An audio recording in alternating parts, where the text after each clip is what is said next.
Hello everyone, welcome to Hydrology Hub. In today's tutorial, we will learn how to perform a one-dimensional dam break analysis using HEC-RAS. This example is designed to demonstrate the complete procedure for simulating a dam breach and routing the resulting flood wave through a downstream river reach. Unlike many dam break studies, this example does not include a storage reservoir. Instead, we will use an upstream inflow hydrograph and analyze how the breach affects flood propagation in the river channel. By the end of this tutorial, you will be able to create river geometry in HEC-RAS, define cross sections and hydraulic properties, insert a dam as an inline structure, define breach parameters, specify upstream and downstream boundary conditions, run an unsteady flow simulation, analyze flood wave propagation downstream. So let us begin. First, I will describe the problem. In this example, we are modeling a hypothetical river reach. The river length is 20 kilometers. The river contains 11 cross sections. Cross sections are spaced at an interval of 2 kilometers. A dam is located between cross section 9 and cross section 10. Our objective is to simulate a dam breach and study the movement of flood wave downstream.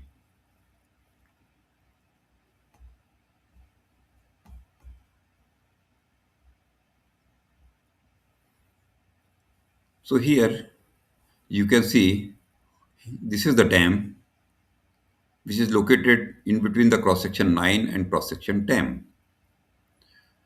And there are 11 total cross sections are there, and each cross section is spaced 2 kilometers. That means the 2000 meter each. Here the river length is 20 kilometer total. Okay. And number of cross sections, as I mentioned, these are 11 cross sections are there. Spacing is 2 kilometer each. Bank stations, left bank 80 meter and the right bank is 120 meter is the bank station. Manning roughness coefficient, left floodplain Manning's roughness coefficient is 0.050 and main channel it is 0.35. Similarly, for the right floodplain it is 0.050. So here you can see that the Manning's roughness coefficient is smaller in the river reach and more in the floodplain because the floodplain is having the more rough conditions like the grasses, trees, and other things. So higher is the roughness coefficient or the Manning's roughness coefficient is there in the floodplain. Here again you can see the reach length. So left overbank it's 2000, channel it is 2000, right overbank it is 2000. So basically the two cross section have the 2000 meter distance, means the 2 kilometers, so it is like that. Then the weir geometry or the dam geometry, here you can see it is having a weir, which is ungated weir is there, so water can pass through that weir. Okay, so here the crust level of this dam is, you can see here 584 is the crust level. Okay, and the total length is 200 meter. Okay,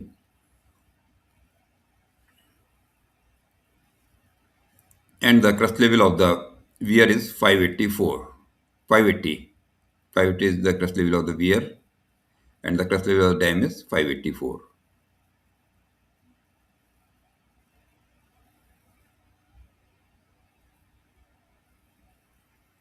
Now these are the breach parameters. Okay, so breach bottom elevation you can see here is 570 meter.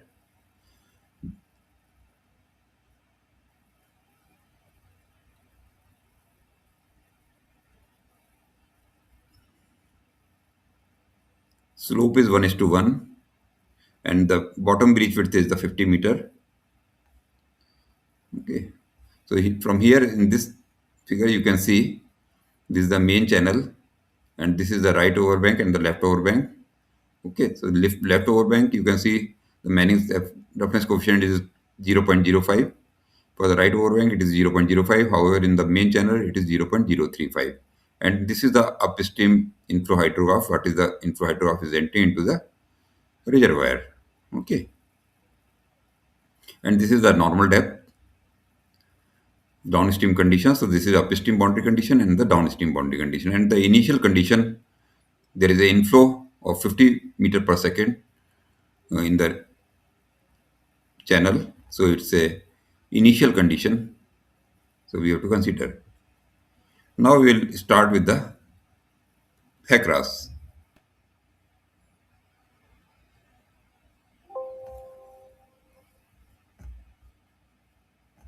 So we will open the HEC-RAS. Now the HEC-RAS window is opened.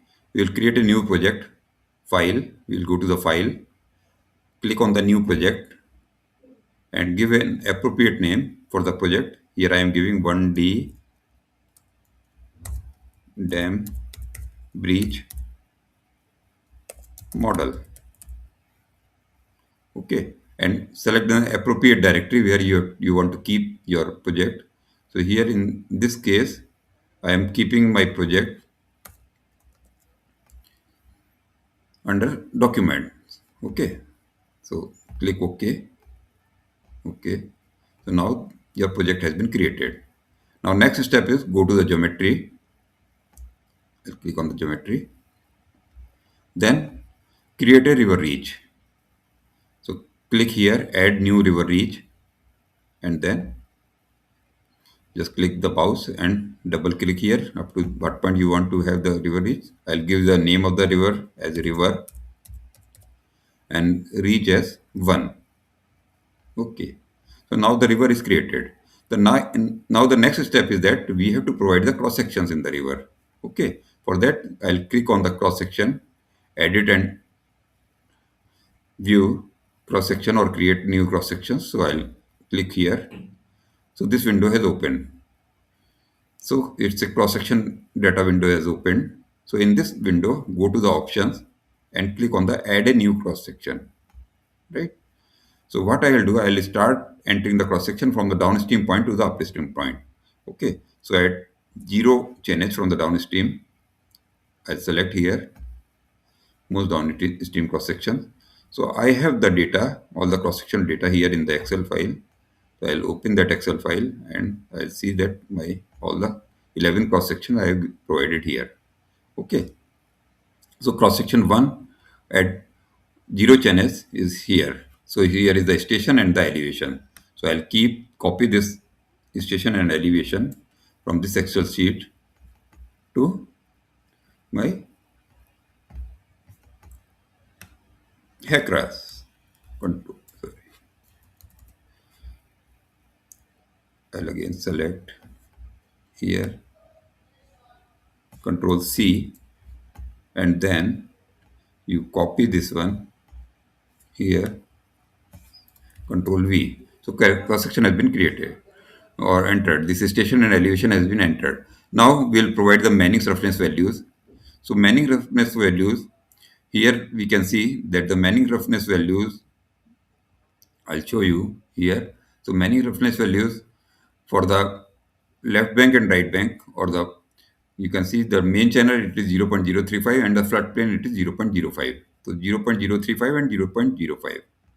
So we will provide for the 0.035 for the main channel and for the left overbank 0.05 and right overbank it is 0.05. Okay, and here the downstream reach length. So this is the most downstream point, that is at the 0. So there is no cross section downstream to that. We will leave it blank. Okay, there is no cross section. And here the channel, we have to provide the left overbank and the right overbank. Okay, so what are the values of the left overbank and the right overbank I have mentioned here? So left overbank, I'll take it 80, suppose 80 and 120 I am considering, because these are the value 80 and 120. So these are the 80 and 120s are the values we'll take. So I am taking 80 here, 80 and 120.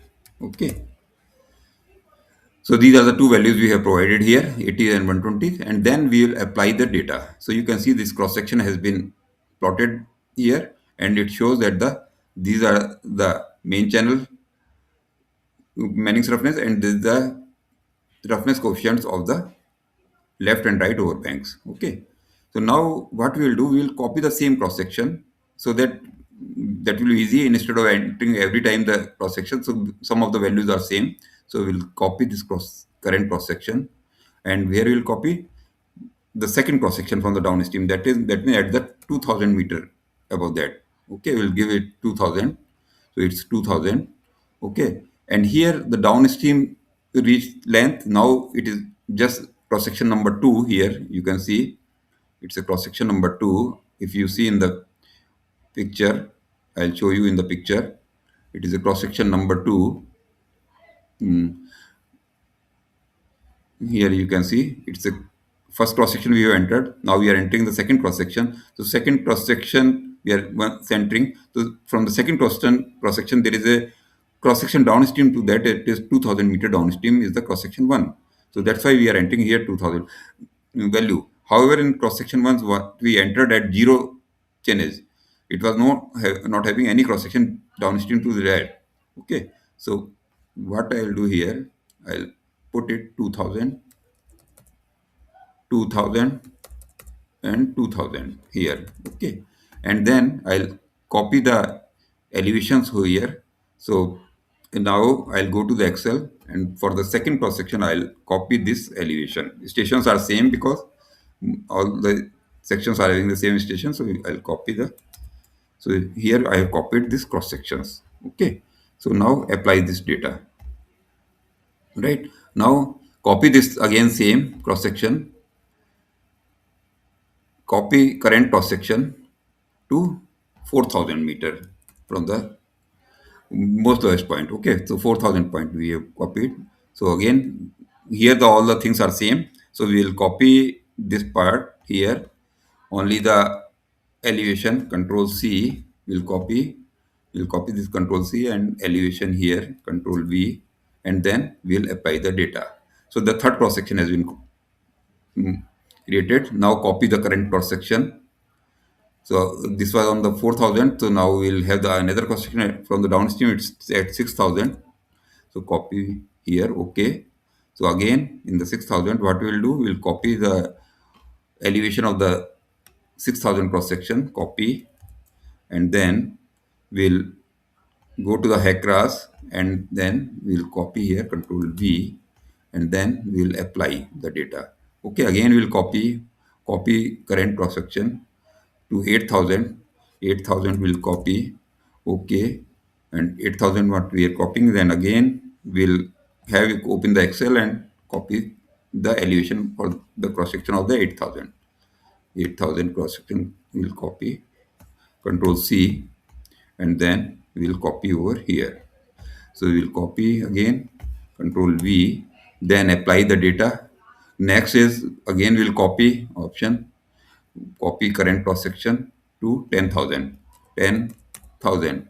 Okay, to 10,000 we are copying. So once we are copying at 10,000, again we'll go to the Excel, copy this one, control C, and we'll paste this one, control V, apply data. Then again we'll copy current cross section at 12,000. 12,000. Okay, and copy the 12,000 elevation, control C, open that one.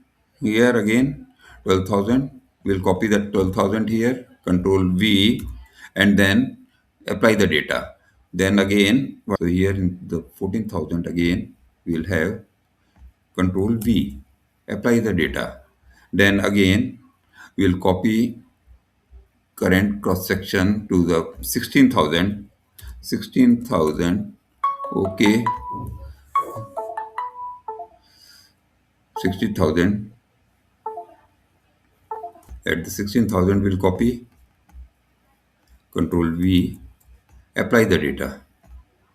Then copy this one, copy current cross section to 18,000. 18,000. Okay, and in the Excel take the 18,000, Control C, and then Control V, and apply data. Then options, copy current cross section to 20,000. Okay, and then again in the from the Excel, we'll copy the elevation for the 20,000. Okay, so this is how we'll do. Control V, apply the data. Now you can see whether our all the cross sections elevation is gradually falling or not. So what we will do, this is our 20,000. We'll check all the cross section. We'll just click here, keep previous cross sections, and one by one we will just see. You just see. So one by one, these are the gradually falling. So slope is there. So we have correctly entered all the cross sections. Okay. So you can check from here. So now our first part, that the cross section has been entered. Next, now we'll close this one. Next step is what we will do. We'll put the inline structure. Okay. So in the inline structure, we'll click over here in the inline structure. Here, inline structure, right? So here once we are clicking in the inline structure. So now the next step is that we'll insert the inline structure. So we'll click over here in the inline structure. Okay. So go to the options and click here, add an inline structure. Okay. So where we are going to add, so as I mentioned that we are going to add this inline structure. I'll show you in the picture. We are going to add this inline structure in between cross section 9 and 10. Okay. So 9 cross section is my cross section. Here 8, 10th cross section. Okay. So I have a total 11 cross sections. Okay. So 11 is 20,000. 10 is at 18,000. Okay. So between 16,000 and 18,000, we are putting the cross section. So what we are doing here, we'll consider that our cross section is at 17,000. At 17,000. 17,000. Okay. We'll have this one. Okay. Now it is considered here. Okay. So now, but what we have here, the cross section at 17,000. So now we'll create the weir or embankment at this section. Okay. So inline structure, what is the distance of inline structure from the upstream cross section? So upstream cross section was 18,000. Okay. And the width of the my embankment is 10-meter width is there.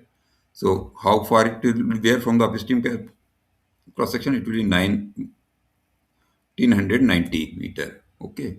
Or 19,000 or 1990. 2,000 meter is the distance between the two cross sections, and the my width of the embankment is 10 meter. So it is 1990 meter downstream from the upstream catchment. Okay. And now here we will enter the our embankment or weir coordinates. Okay. So here, if you see my coordinates of the inline structures are station and elevation. So these are the coordinates. So these are the distance 1990, width is 10 meter, weir coefficient is 1.54 meter, and these are the station and elevations. Okay. So we'll have this station and elevation of the embankment here, copy. We'll copy this one and paste here. Okay. And we'll click OK. So now this embankment has been created. Okay, you can see here. Okay, it's a weir, ungated spillway is there. So the ungated spillway is created. Okay. So next step is once it is created, we'll go to the breach plan data. So we want to breach this one. Okay, we'll click here. So this breach plan data window has opened. So always remember to just click on this radio button, breach this structure. If you are not clicking here, it won't breach. Okay.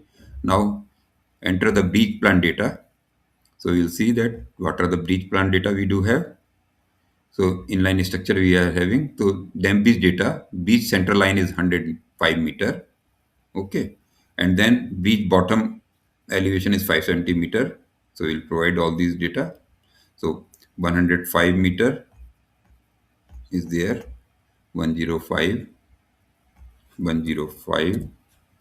Then beach final bottom width is 50 meters, suppose. Final bottom elevation 570.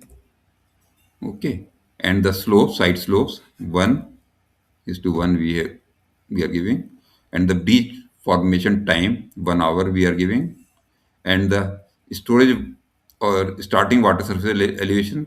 So when it's over top, so we considering that the water is just at the top of the this one. So we consider it 584. Okay. And just click OK here. So this beach plan data we have provided, right? Now we will close this one and we will save the data. File, save geometry data.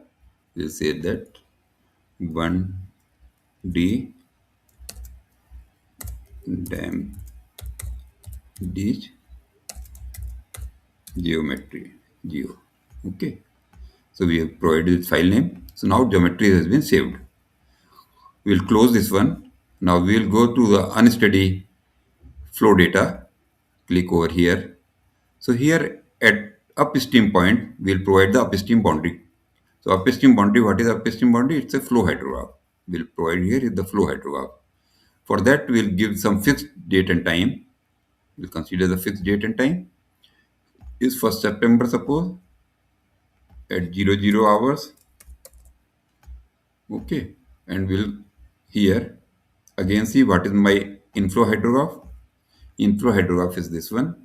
We'll copy this inflow hydrograph over there, paste it here,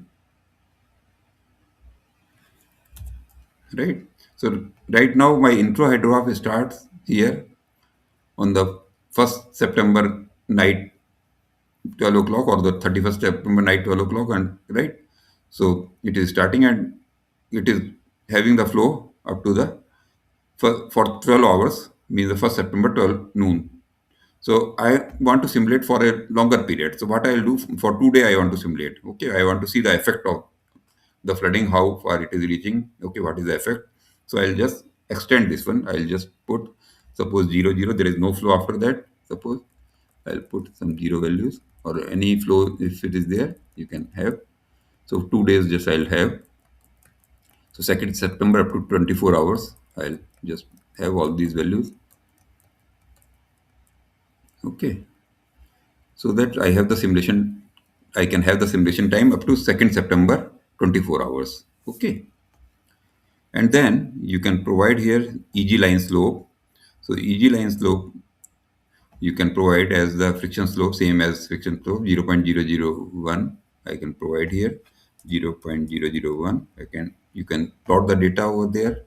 So this is the hydrograph entering into the dam, okay, or into the channel, right, from the upstream. So this is the upstream boundary condition. Click OK. Then the downstream boundary condition will select as the normal depth and select slope at 0.001.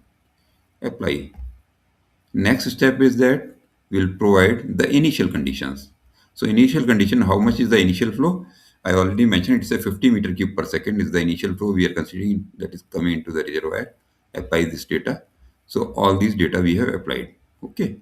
So now what we did, we have entered the geometry data. We have provided the unsteady flow data. The next step is that we'll go to the simulation. We'll click over here the unsteady flows analysis. We'll go, and then here we'll select the geometric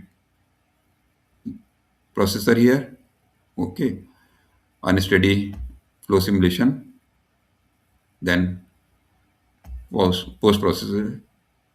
After that, the starting date is 1st September 00 hours, 00 hours. Ending date is 2nd September. It's having 24 hours, 24 hours. Our computation interval we are considering 1 minute. Then hydro of output interval we are considering here as 10 minutes, suppose. Output also we are considering at 10 minutes, mapping output, and the detailed output we want at, suppose, at every 30 minutes. Okay, then click on compute. It will start computing.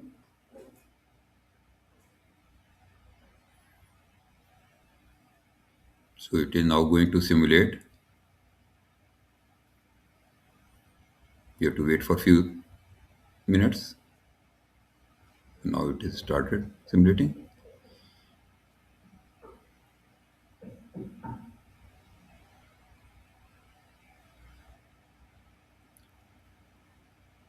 So it says that the complete process. So process is completed. Okay. Close the window. Close this one also. Now from here you can see the results. Okay. Now I'll see the results. I will open the cross section here and I can see how the breaching is taking place. You can see this one, just enlarge this one. Okay. After that you can see animation of breaching.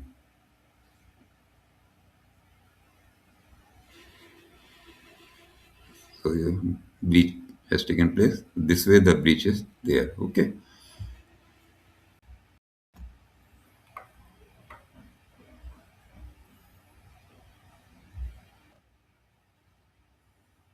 Now we'll see the profile here. We'll click here, expand this one.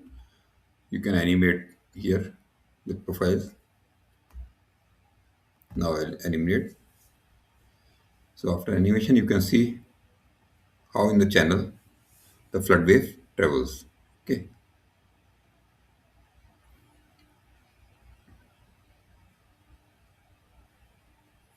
This way you can watch here these animations. You can see how the water is coming into the channel after dam breach. Close this one. You can again see the hydrographs here. Okay. So stage we will remove. So this is the flood hydrograph. So the flood hydrograph peak is, you can check from here, it's 2321, or in the tabular form also you can see here. So you can see in the tabular form. So, so automatically it will go to the table at a particular point. Okay. This way you can see the, so this is the values you can check. Okay. So from here you can check what is the flood values. Okay. So it says that the elevation as well as the flow. Okay. So this is at cross section 20,000. So similarly, you can check the values. Go to the type here. I'll go here, inline structure. So inline structure one, so I'll select. I'll close all these things here. Stage, wear flow, ditch flow, total flow. So I can see how much is the total flow. Okay, here we can check how much is the total flow. Okay, so similarly you can see how much is the, it provide all these things, wear flow and the breach flow. Okay, everything you can get. Then you can check at the downstream side, go to the cross sections. You can see at the downstream cross section at 0 point, what is the flow coming in. Okay, and check the how much attenuation has taken place from here. Okay, from dam breach point or from the dam side to the downstream point, how much attenuation has taken place. Okay, so all these things you can check. Hydrograph at cross section 2000. So similarly you can see hydrograph at different cross section like at 1800, at 1600, and at 0. So right now you see here it is not showing hydrograph at each and every cross section because we have cross section at every 2 kilometers. So what we will do, first of all we will try to have the hydrograph at each and every cross section. So we'll close this window. Then again go to the simulation here on a steady flow analysis. Click here. So once you have this window, you have already run this program, you have already simulated. So in the same program, you go in the same window, you go to the options and click on stage and flow output locations. So we'll click here and we'll select all the locations. Okay. We'll select all the location, then we'll say okay. And then again we'll compute. So now it will store the results at each and every cross sections.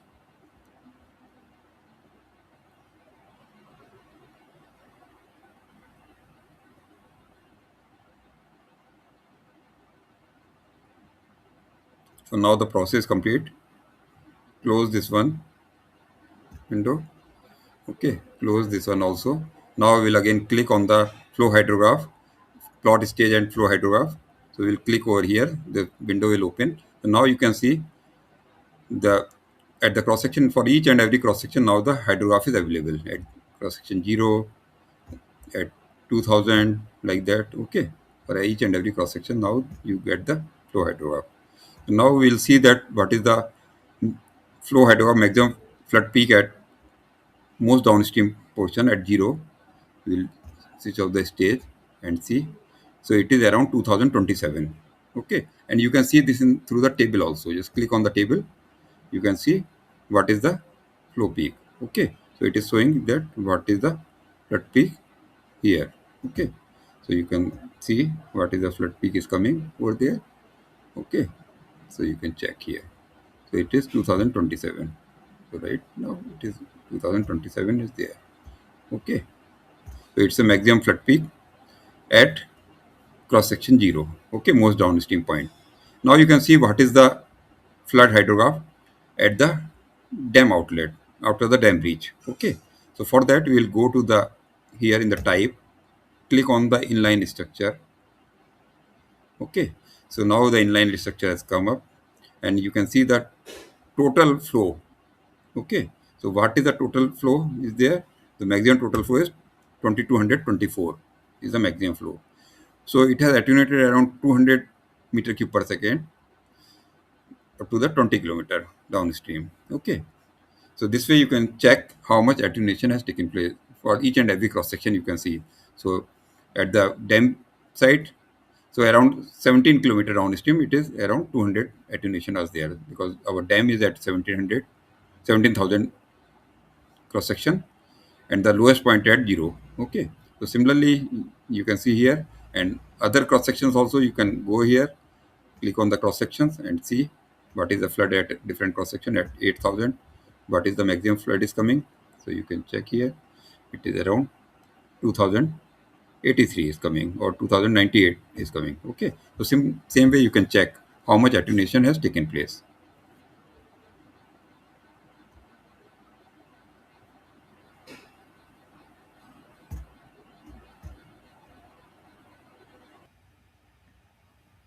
And you can see the results in the tabular form also. So these are all various options are there. Then you can check here.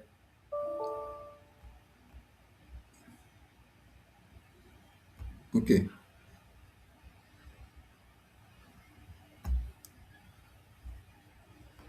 so this way you can check the results. Okay, similarly for other cross sections also you can see what is how much is the water level at other cross sections also. You can see. Suppose that I'm looking at the here somewhere in between means at 10,000 cross section. So you can see the animation over there. How flood water is coming over there. Okay, you can see how it is rising in the river. Okay, so this way you can check at different cross section due to flood how much or due to dam breach how much water is going to come into the river. Okay,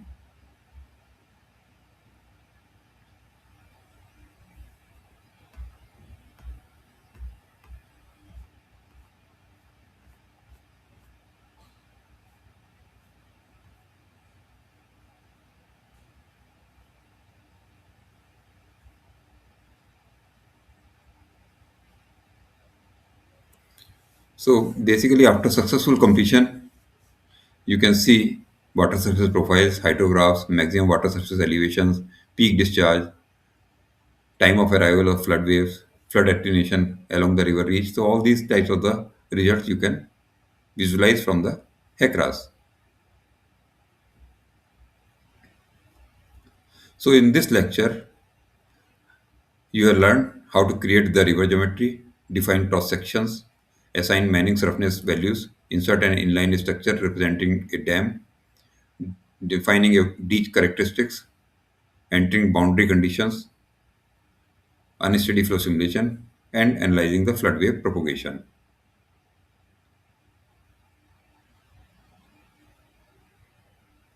These procedures form the foundation for all real-world dam break studies, emergency action plans, inundation mapping, and dam safety assessments. Thank you for watching this Hydrology Hub tutorial. If you found this video useful, please like, share, and subscribe to Hydrology Hub. Keep learning, keep modeling. This is Hydrology Hub.